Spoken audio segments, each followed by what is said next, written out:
you are someone who does any kind of shamanic work, you know about power animals, spirit animals, animal guides, and I want to talk to you about how they might show up in your dreams because they will.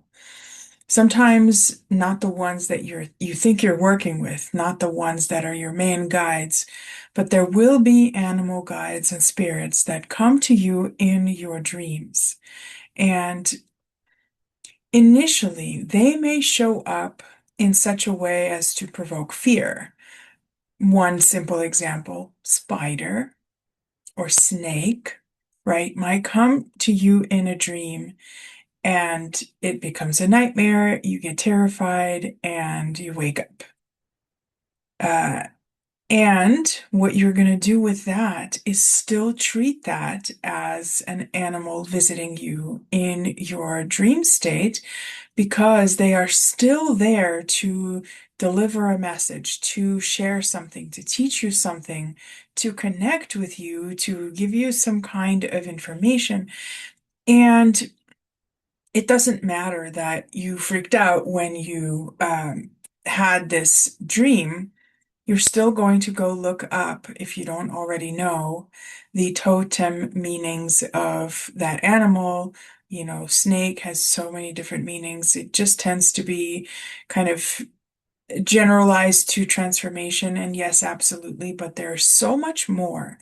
And looking up this information serves to teach your energy field about this spirit, about this animal, about this creature as a way of, first of all, getting to know it, but also as a way of integrating that energy into your system so that the next time you dream about that creature, let's say the snake or the spider, maybe you don't freak out. Maybe it's not an actual nightmare. Maybe it becomes just a little concerning. You're maybe a little nervous, but you're able to observe. You don't necessarily wake up from it like it was a nightmare.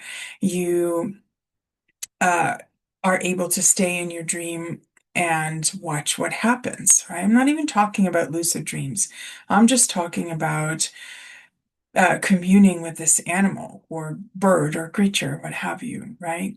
Over time, what's going to start to happen if you continue communing, if you continue taking those animal visits in your dreams seriously as real, as opposed to just scary or, meaningless or what have you, if you take them seriously, the animals, the creatures are going to start coming to you in your dreams in a different way.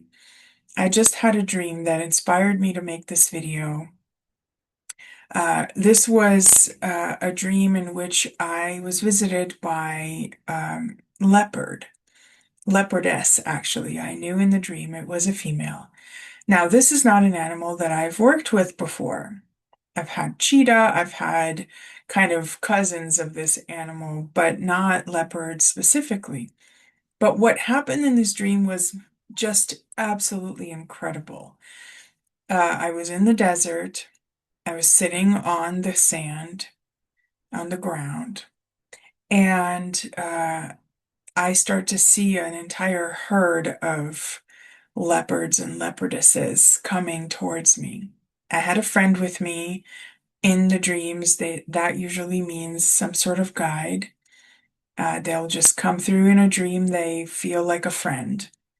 And I kind of checked in. I said, "What do I do?" Because they're coming right at me. I said, "I just need to keep calm, right?" Now think about how tremendous this is. In real life, hell no, I'm not keeping calm, right? There's no way. But in a dream, something different is going on. In a dream, I'm checking in with a guide, which means I'm also checking in with my inner guidance. And I'm asking, what is the most appropriate way of connecting right now?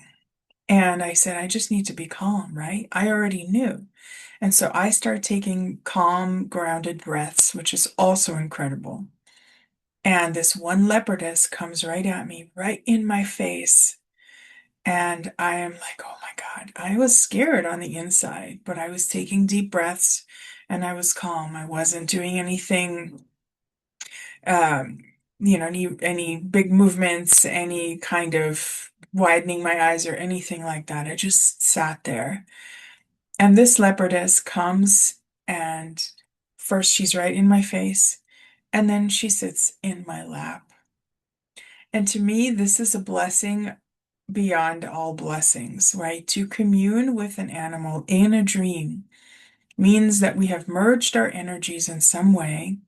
Now, this is one of my guides. I will absolutely be looking up what this means and how this relates to the work I'm doing right now.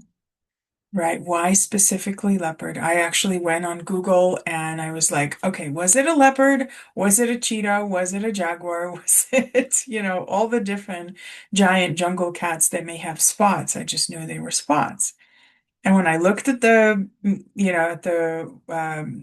images online, I was able to discern which one it was. It was a leopard.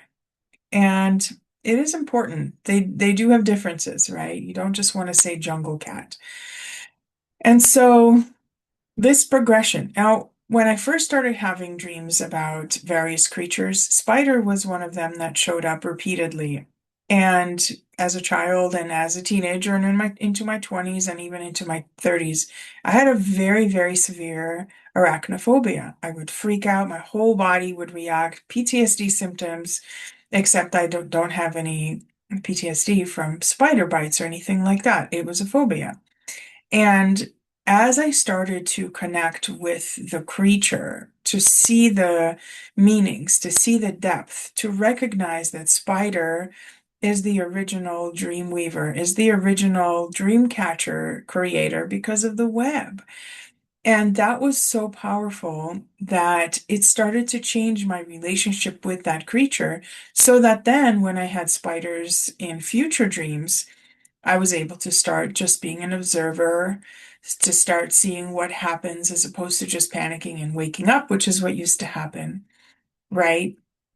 And over time, spiders started coming and sitting in my lap, and sitting in my lap, connecting in a different way. And so, if you work with animal spirits in any way, I really encourage you, don't miss the signs when they make their ways into your dreams, because in the dream realms, you are much more connected to your higher self. Your ego is at bay, it's asleep.